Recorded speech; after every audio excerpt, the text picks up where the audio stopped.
What's going on, everybody? Welcome in to Blazers Uprise Live, powered by BetUS. Today, we have our final stream of the offseason, as Media Day is Monday, and next stream we get to react to all the quotes that not only Blazer players give us, but Blazers brass, Joe Cronin, Dwayne Hankins. We're going to probably hear a bit about the Blazers' new TV deal, which we talked about last stream. But we're also going to hear about what the Blazers' goals are for this upcoming NBA season, which is right around the corner. This is second to last stream of September, man. It's almost over. Eric, how's it going? It's going pretty good. How are you doing today, Tori? I'm doing good, man. It's just surreal because the season's basically right around the corner. So I sat down, I talked with our guy Krish today about planning a few things, production things for this season, so I'm kind of getting into that mode, the mode where I conceptualize and build all the programming for this upcoming season, fresh picks against the spread graphics, fresh post-game graphics, all that sort of stuff, and that's how I know the season's here, when I get that urge to build those graphics. So I'm super excited to get the season started, and I'm super excited for Media Day. I'm super excited to see what comes of Media Day. Yeah, me too, man. I can't believe it's Monday already. Yeah. Shout out to PDX Papermaker member for 27 months. Says, love y'all. Excited for the season. Go Blazers. Thank you, Carson. What's up, Carson? Yeah, excited, man. I mean, this is one of the best times of year. Fall's starting. You still got decent weather here in the Pacific Northwest. You got football going strong. The Mariners season is over, thank goodness. So that's a great thing for me, right? And then you got basketball right around the corner. So it's a good time of year, and I'm really looking forward to kicking things off. We got a little bit of a shorter episode today, a little 45-minute episode for you. So we're going to try and be quick into things. Before we jump into things, though, shout out to Michael Kroll with the $5 donation. Says, can't wait to hear that we got Chauncey's guys again. Yeah, we're going to preview what we might hear from Media Day. Yeah. And there's a greater than 0% chance that I might be there. All right. I'll just say that. Nice. Later on, we're going to try and come up with what the word of training camp would be. Previous years it's been accountability, or last year, what was it? Committed or something. Mm-hmm. So, don't say now. But later on, we want to take some guesses on what the word that everyone will be talking about will be on Monday. Yeah, man. Yeah. It's going to be fun to try and guess to that. But we got a couple of things to get through before we get to that segment. The first of which is the Blazers have a jersey patch, which we all knew was coming, right? Because of Bill Walton's tragic passing. Rest in peace to the legend himself. The Blazers will commemorate him with, nope, not that, this jersey patch, a tie-dye jersey patch, which is funny because I was ranting about the Blazers' new uniform like a week ago. Like, man, you might as well get more creative. Bill Walton just passed. You might as well go with some tie-dye, right? Well, the patch, the band across the left shoulder is tie-dye, Eric, which is a perfect way to commemorate him. I think this patch looks pretty sick. They're going to be wearing it throughout the entire 2024-2025 NBA season. I think this is a perfect way to commemorate him. Yeah, just next year, city jerseys, I think, should be some sort of Bill Walton themed. Maybe have like a volcano and a bicycle or something on there. Yeah, man. Deadhead sticker. Yeah, I'm sure there will be some other things to commemorate him as well. Of course, led the Blazers to their one and only NBA championship. So, great way to commemorate him. Now, the Blazers got to try and build a pathway to another NBA championship. Last night I was watching Bad Boys documentary, man, and part of it was the 1990 NBA Finals where they beat the Blazers, where the Blazers go up 2-1 coming back to Portland and then lose all 3 games in Portland. Game 3, Game 4, Game 5. And Yeah, man, it just got me thinking, man, like, would be nice for the Blazers to be back there, even if they lost. I just got to put myself in that headspace. Like, man, imagine the stream after going up 2-1 and then losing the next 3 games. But, like, at least we'd be there, Wasn't it 1-1? No, it was 2-1. Yeah. Or maybe it was 1-1. Oh, it was 1-1. You're right. Yeah, it was 1-1. Yeah, You're I was correct. gonna say I don't See, think I'm too we're up young. 2-1. I'm too young to remember this stuff. Yeah, it was 1-1, and Terry Porter was saying, "Just let's win it at the crib." There's a clip of him saying that. Yeah, they did not defend the crib at all. It was bad parenting. They did not defend the crib, Eric. Lost all 3 in Portland. So, and then of course Portland lost in the 1992 NBA Finals. We just gotta try and build our way back there, man, and that's what this season is about. But before we talk about that, I want to give a shout out to our sponsor for this episode, BetUS. With the season right around the corner, you can get in on the action with BetUS, and they're offering you a phenomenal promotion, a 150% sign-up bonus if you use promo code YouTube150. That's a 150% bonus on your first deposit, but then you can get a 125% bonus on your following 2 deposits, up to $2,000. With promo code YouTube150. Shout out to them. We're going to be doing a bunch of stuff this year with them. They are going to be our sponsor for Picks Against the Spread. We'll be picking spread lines daily on Mondays and Thursdays over on our second channel. We're going to be picking BetUS spread lines. I'm super excited to get Picks Against the Spread back underway. And chat, you won it last year. You have giveaway stuff coming this season. Because of winning Picks Against the Spread last year, we're going to have multiple giveaway nights on post-game shows. So that should be a lot of fun. And shout out to BetUS for sponsoring the channel this season. Eric, let's tend to a couple around the NBA things before we really get into the media day stuff. So, Derrick Rose got released by the Memphis Grizzlies and didn't get paid a dime of what he was owed. And it wasn't because he had a non-guaranteed contract. It was because he requested his release as he decided to retire. Which was a little bit surprising because he was still like a serviceable bench guard.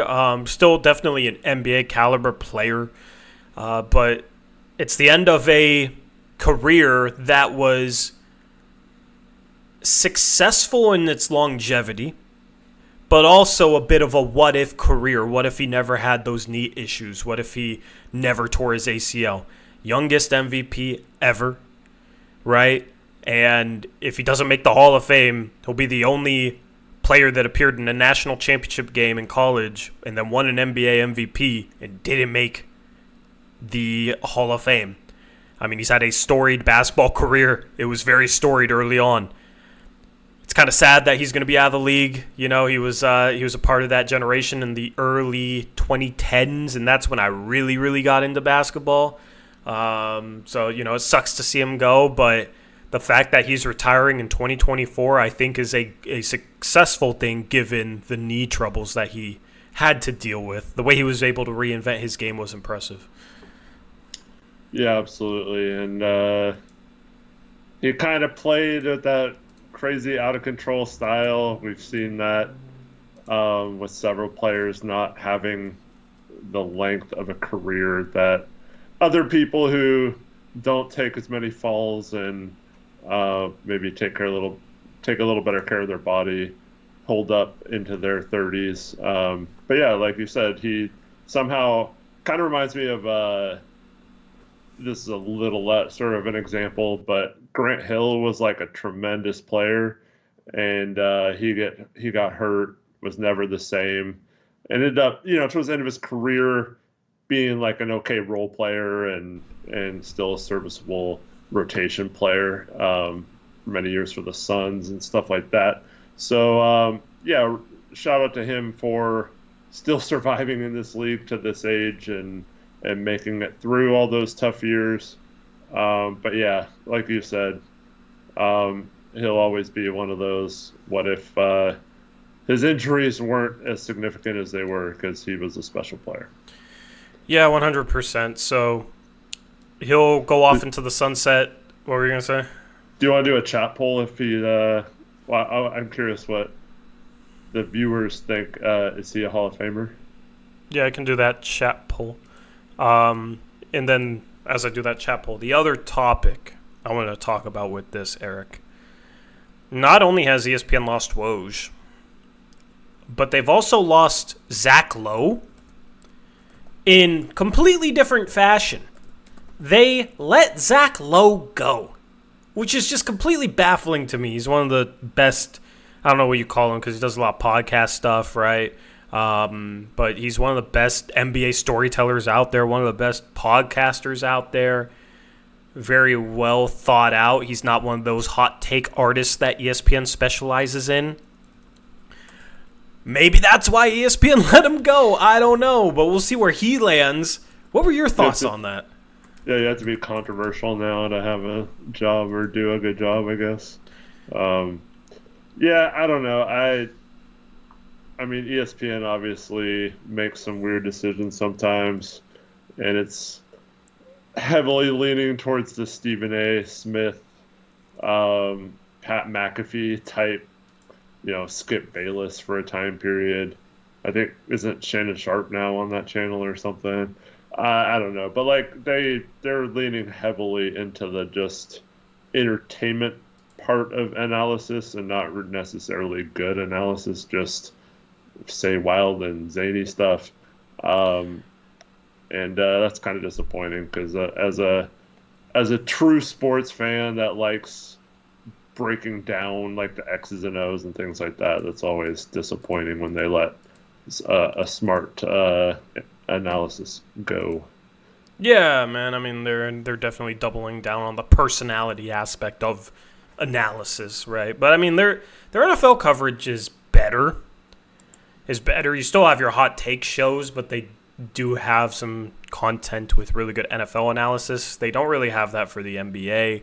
I mean, their halftime post-game show in the NBA is lacking. Their NBA coverage is just downright bad, in my opinion, and it just got worse by letting Zach Lowe go.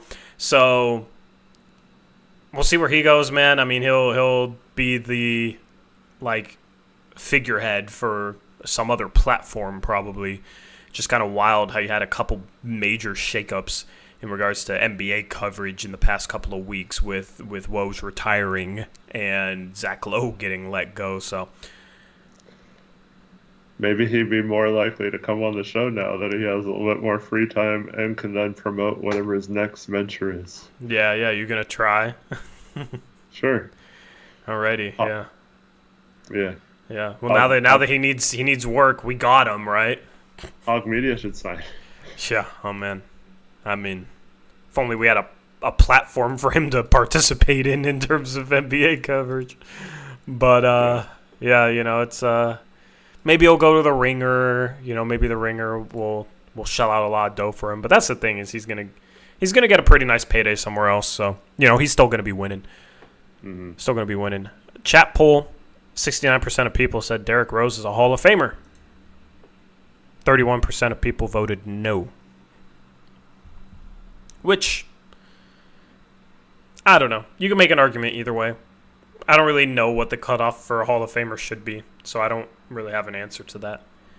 Obviously, because, of the way his career got robbed, I kind of lean yes, because he should have been a Hall of Famer. But, yeah, I don't know.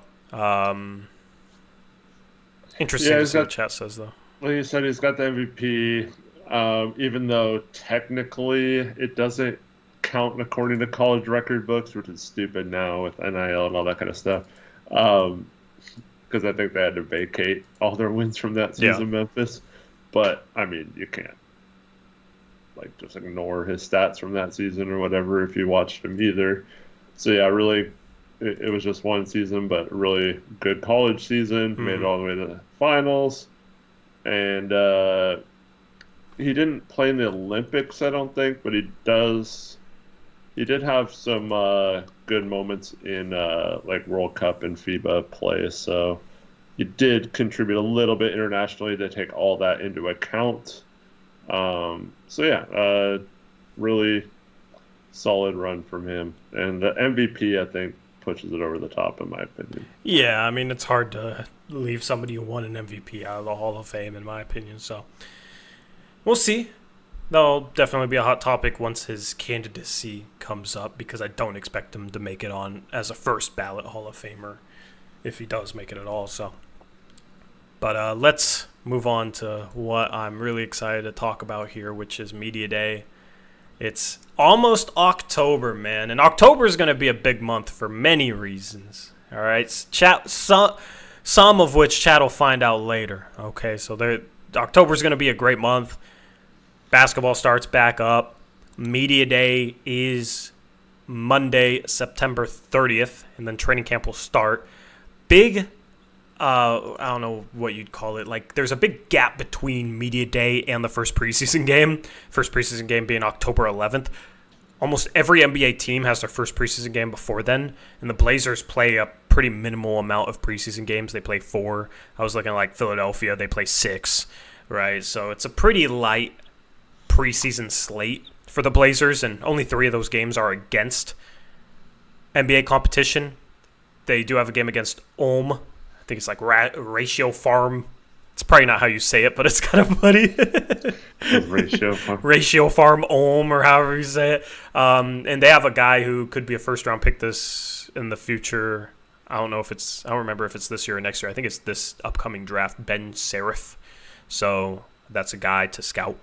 That'll be a good game to just see what he looks like, because he should get some minutes for them in that preseason game against the Blazers. So, a lot of times when the Blazers play a team, an overseas team, it's boring, especially when it's like, oh, they have Terrence Jones and like Norris Cole for some reason, right? I forget what that team was a couple years ago when Sharp had his like first good preseason game, but you remember they brought in like a couple random old NBA veterans to play that game. It was just like, not fun basketball. But, if you got a prospect on the other side, that's interesting.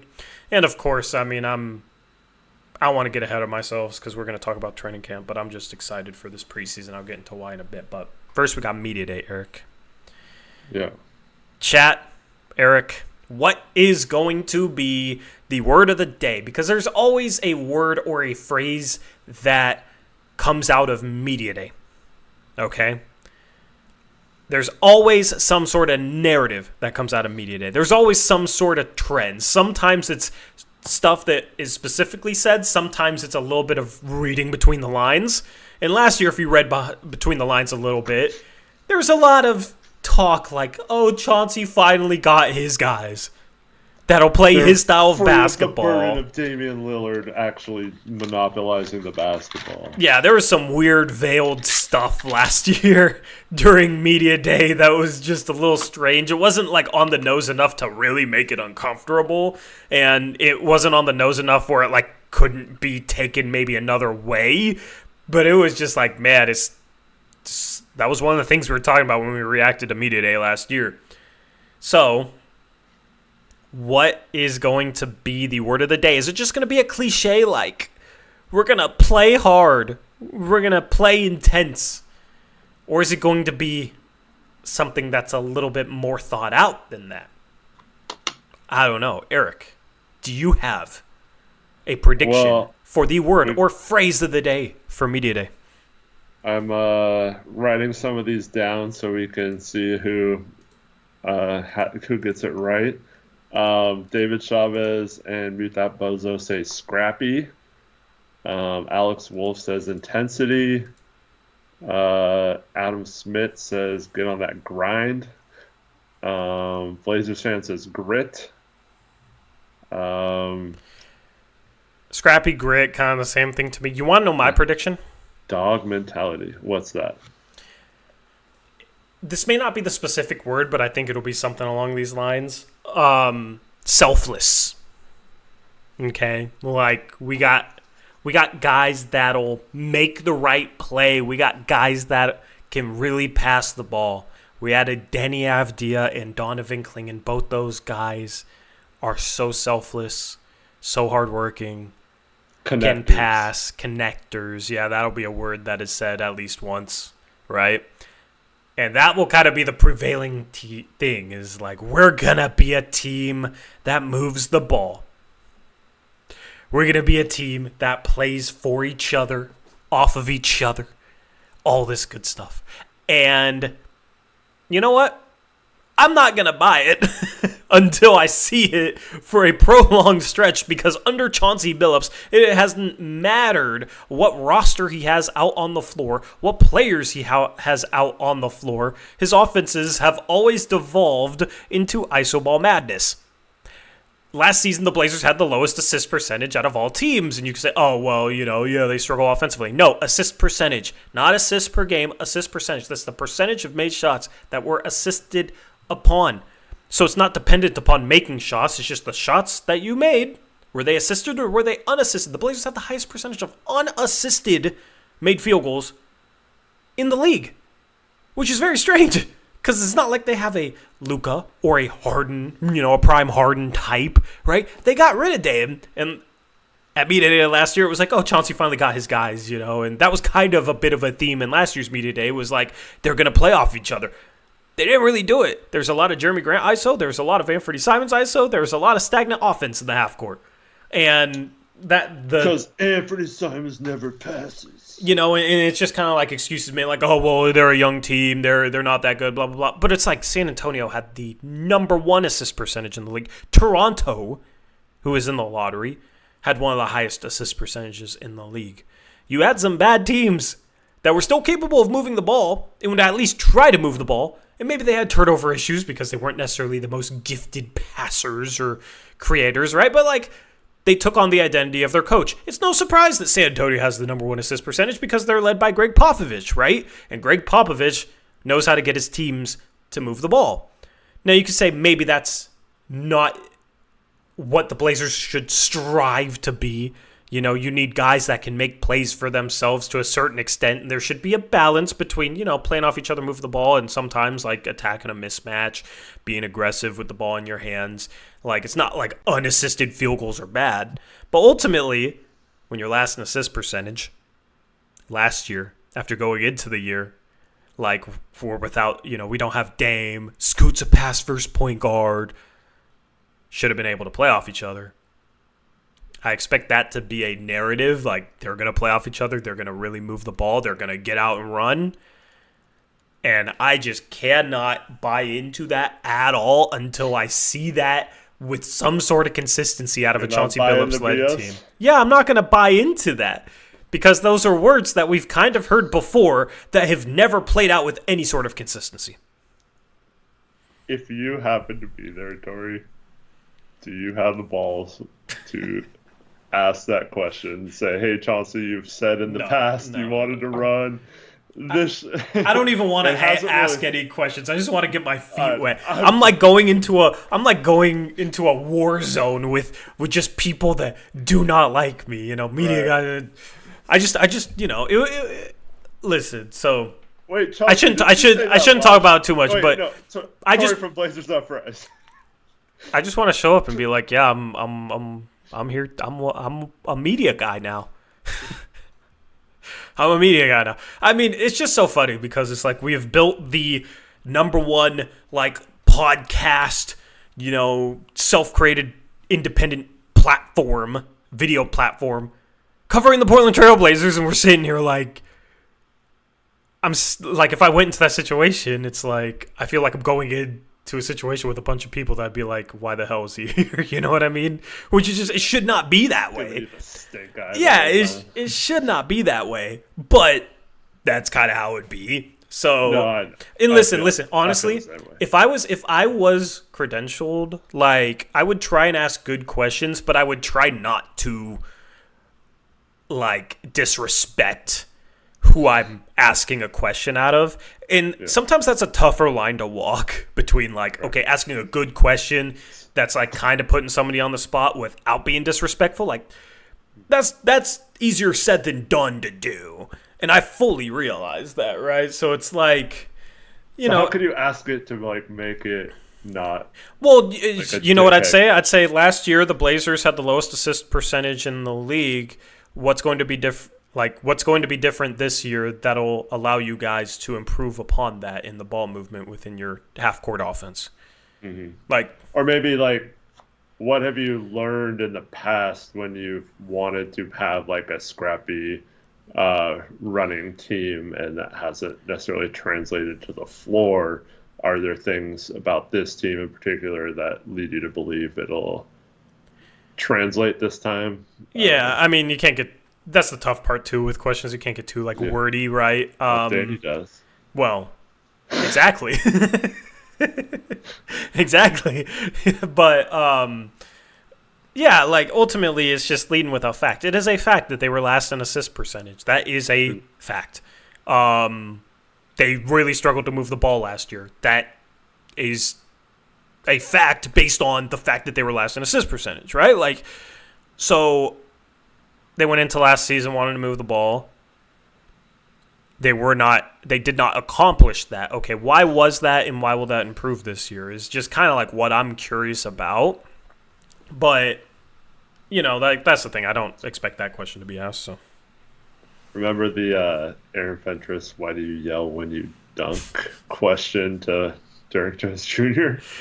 Yeah, that's funny, man. You should ask Chauncey why you clap so much. Chauncey, why do you clap when you're down 20? Hey Chauncey, why did you call out a couple of your players last year for laughing after a game and then proceeded to laugh after every single game? We're never getting credentialed because of this. No one's watching. You know what's funny is like if anybody follows the Niners, man, we got Grant Cohn under Hog Media, right? So like I work with him. Good guy. He ruffles some feathers though, and he definitely asks some very pointed questions. He got credentials, and Shanahan, the Niners coach, hates him, but he's just in there asking very pointed questions to create some narratives. You know what I mean? Like, and I respect the hustle, right? But it's just like, man, he's in there, and the Niners would look bad if they took away his credentials, right? Because he's been there. So why are you taking away his credentials? You can't answer. You can't deal with his questions. He's criticizing you too much, right? So that's part of the reason why I think it would be tough for me in the first place to actually like get credentialed, right? I've talked about that. Taylor has an awesome one. Like, what if you just like made fun of the media people with your questions instead of like we're harsh to them? Like, would they laugh at that? Like, if Danny asks some long-winded question and then you're next up and you're like, "Hey, how do you remember all the parts to Danny's long-ass question?" make Chauncey laugh or something. You know? Oh man, that was Taylor's suggestion. Yeah, that'd be funny. I would never do that, dude. That's funny. That is very funny. All seriousness, like if I was in that setting, like I know you're just gonna be the kid in the back of the classroom, like not. It's like being able to get there off a YouTube channel would be really cool. Yeah. Right. Like, and just surreal and something that I never thought I would have ever been able to do. Right. Like. Never would have thought I would have been able to, like, actually get credentialed ever. Like, I never thought I'd even be in media or talk through a mic, right? So, that's kind of just, like, the final frontier for me, in a way. But, like, I go in there, like, want to prove that I can be professional. I'm not a dumbass. You know what I mean? Like, right. It's I know. Yeah, you know what I mean? But it is funny to... Listen, if I had 10 years experience and that's what I report, like maybe I would troll a little bit, but it's anyway. I'll just be sitting here ranting on post-game shows for the foreseeable future. And I'm completely okay with that. Shout out to I'm Adam with a $2.79 Canadian dollar dono. Says, will we see Ayton Klingon lineups? I hope not. Oh, we probably will. That's also something that I assume they'll touch upon a little bit at Media Day. Eric, did you have a prediction for like Media Day phrase or word? Because I don't think we got one from you. Yeah, so Taylor said compete, and that's kind of cheating because Cronin's mentioned I want to have competition at every position, and there's no set like minutes right now. We're gonna have everyone compete for their their job, and I want players that like to compete. But my word of the day, Is it going to be water bottle? no. I think they're going to No Olshan really reference. push depth. Yeah, you're right.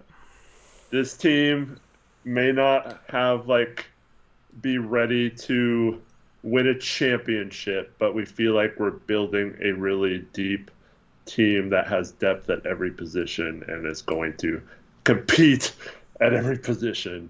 I think that's going to be the case. They feel like they're going to be 9 or 10 players deep. Yeah. And Sometimes you don't have to go far, you just have to go deep. Yeah. That's the phrase of media day. Oh, man. Thankfully, Joe Cronin probably won't have to utilize a water bottle. No drama. This is like the least drama we've had going into media day, it feels like, in a while.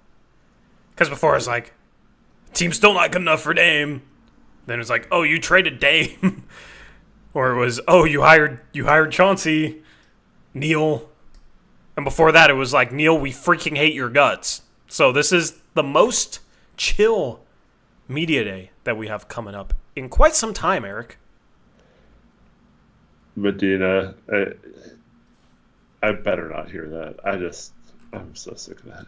Chauncey finally has his guys. We didn't change it that much. I know Klingon. I mean, and Denny, to be fair, I feel like Denny and Klingon are Chauncey type of guys. Yeah, sure.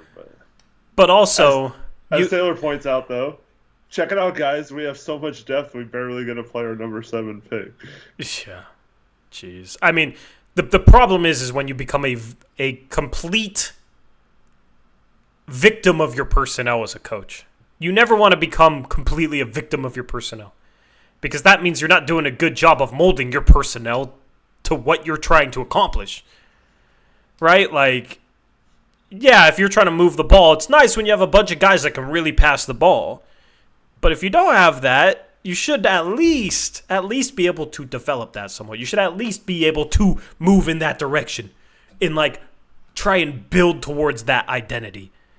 And teach these guys to make reads, yada, yada, yada. But that's the problem, is everything that they've preached identity-wise, they have struggled to make progress towards that the last couple of seasons. I mean, honestly, the last, 3-4 seasons. Since Chauncey's gotten here, that's been the biggest issue with Chauncey is, and the main example of this is ball movement, is we're going to move the ball and then just, oh, wow, we're moving the ball because we're an average offense in terms of passing the ball.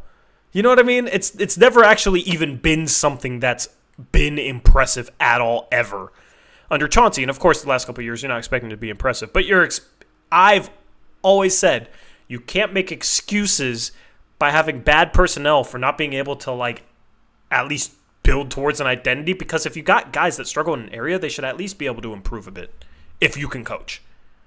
And maybe some of them aren't coachable, but you're not going to have a team of completely uncoachable guys. If you're at that point, then it's probably an issue with the coaching, because I don't think you're ever going to have a team with 15 guys that aren't able to do the right thing. And then when you're playing these guys and you're hearing Jeremy Grant say, yeah, Chauncey's telling me I have to take shots that I'm uncomfortable with, and he's playing 40 minutes a game with 1 assist, it's like, you know, I mean, so what are we actually doing to build towards what we said we wanted to be, which is a team that moves the ball? So, you know, it'll be fascinating to probably hear some of the same messaging from Media Day. I'm looking forward to it. Yeah. So no matter what the next stream we do, we'll have lots of stuff to talk about, because either there's an emergency stream or we have Media Day to talk about. Yeah, or we're getting prepped for an emergency stream based on maybe some comments. I don't know, because that's probably another question he's going to get asked is okay, so roster-wise, what are you guys planning to do? And he's probably going to dance around it, right? But yeah, it's not going to say anything. Yeah, but at the same time, I mean, this roster still doesn't make a ton of sense. Will everyone that is supposed to be there be there? Yeah. It's another question. A good question. We're just going to have to wait and see. Wasn't there a certain someone who didn't do an exit interview last year? I thought there was multiple. Yeah. Or was there only one? Well, I know for sure Jeremy didn't. Yeah. Interesting. It's late September, man. So it's wait, when Tomorrow's was the 27th. Is that when the Dame trade happened? I believe it's September 27th. It's still crazy that like within the past calendar year we had Dame on our team. I am so removed from that at this point, Like it's just crazy that has not been a year yet. It feels like so long ago. Chat, do you guys feel the same way? Like that feels like forever ago? Or is that just me? Anyway, we'll react to Media Day on Monday. Also, everyone pick which player. You can't pick Robert Williams. That's cheating. Which player is going to have a surprise injury and won't be able to start training camp? Yeah, there always seems to be someone.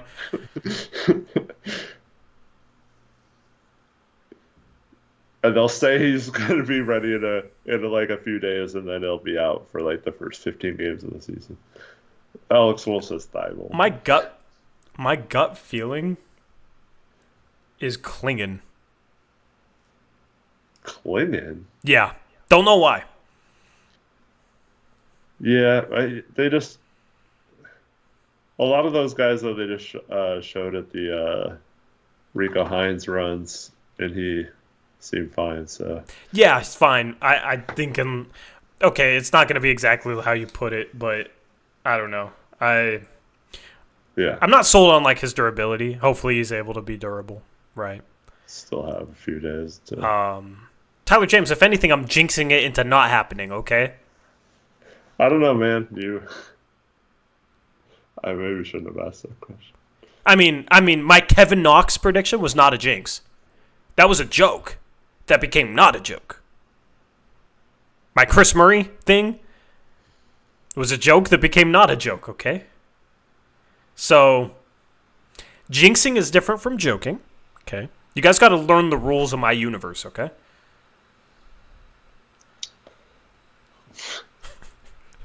Christopher Aquinas is one of our second-round picks. That Cash is going to get injured. Yeah. Jody's pocketbook is going to catch fire? Ankle. Yeah. I don't know. I feel like there's probably going to be somebody, though, and I have no idea who it's going to be. Honestly, Jeremy. Yeah. Whether it's a real injury or not. Yeah. Might just say, hey, he's got a back strain or something. He's going to miss the first week of training camp. Yeah. That is my prediction. That is my prediction. It's Jeremy. And then maybe he gets traded. Who knows? But yeah, if it's going to be somebody, it's probably going to be Jeremy. I could also see it being any guy that dealt with an injury last season. So like Robert Williams. Maybe he's not 100% yet, right? Shaden Sharp. Yeah. But Shaden Sharp was playing in... Well, yeah, of course. But Shaden Sharp was playing in Rico Hines, so he should be fine.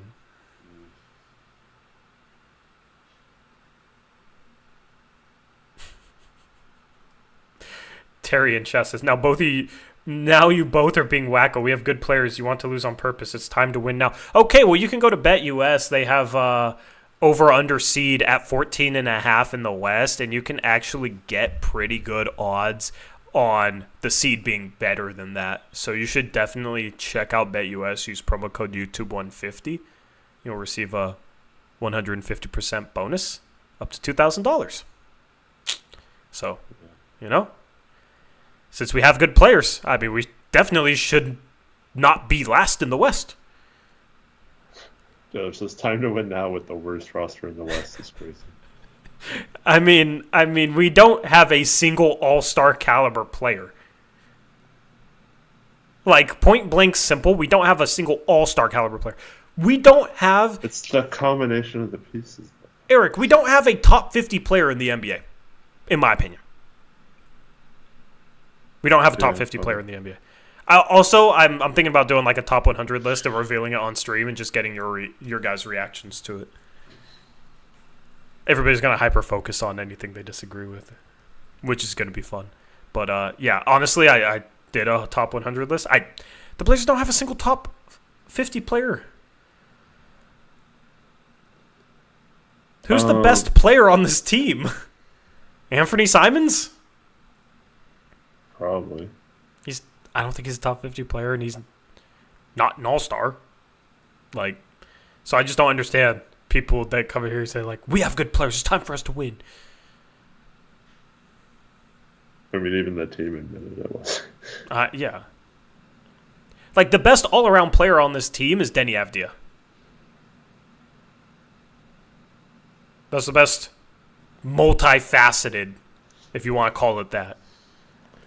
Christopher says, doesn't making up injuries hurt our guys' trade value? Like for pulling Andrew Shea and saying they were injured, doesn't that make them injury prone and bring their value down? Not if you say it's some like minuscule thing. In this particular case, let's just say hypothetically it's Jeremy, right? Yeah. It would more likely be like they're just telling the teams they're negotiating with for a trade that he's not really hurt. We're just trying to keep him healthy for you or whatever. Like, so yeah, that's not gonna factor into any trade value unless he was really hurt. Yep. Anyway, we got a couple minutes left of this show. Let's quickly get into training camp expectations, Eric. You wanted to talk about this? I just in general, well, like we just talked about with injuries, I hope we come out of it relatively healthy. I just want this season to be one where it's not really dictated by not having all our guys a lot. I just want the young players, Scoot, Sharp, and Klingon trio especially, to not have to sit out many games or be pulled out of games later in the season on purpose. I just want someone says there's a ghost in your room. No, there's a cat. But basically I just want to see our core start to get actual minutes playing together, both in practice and preseason and in actual games. So that's my main hope for this season, is that those key players all get a chance to actually play, 500 to 1,000 minutes together on the court, midway through the season or whatever. Yep. Yeah, man. I mean, training camp, we'll get some clips that'll make the team maybe seem a little better than it is because it'll just be highlights, right? And then we'll get to see them in preseason. And then, like, this is how it's gone the past couple of years.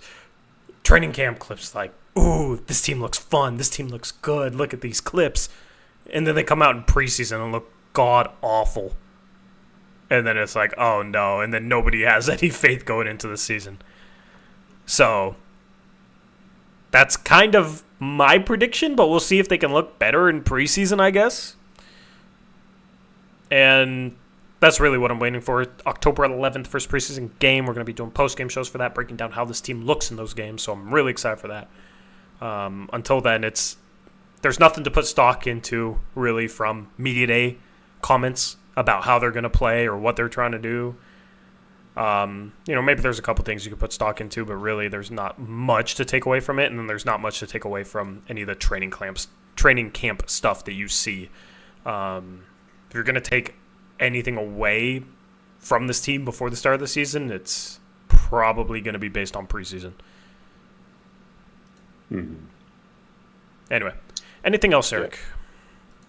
Thanks everyone for watching. Appreciate you all. Hope to see you all Monday night so we talk about Media Day or on the emergency stream if there's a trade. Yeah, we'll go live if the Blazers trade anyone as soon as we possibly can. So if that happens, this is your number one stop.